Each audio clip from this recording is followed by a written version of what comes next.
আজকে তোমরা অনেক ছেলে পেলে সুস্থ সবল, শরীর স্বাস্থ্য মেধা যৌবন সব ঠিক আছে, পাগলও না ছাগলও না, প্রতিবন্ধী না, মাতাল না, সুস্থ মানুষ।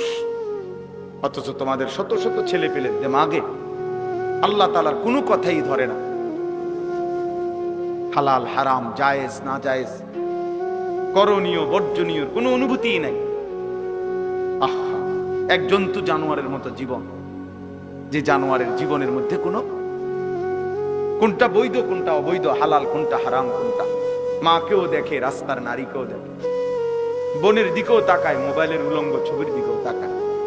তাহলে এ তো হালাল হারাম কোনটার অনুভূতি নাই, এ তো জানোয়ারের আখলাক, জন্তুর আখলাক। এই জন্য এটা বোঝা উচিত।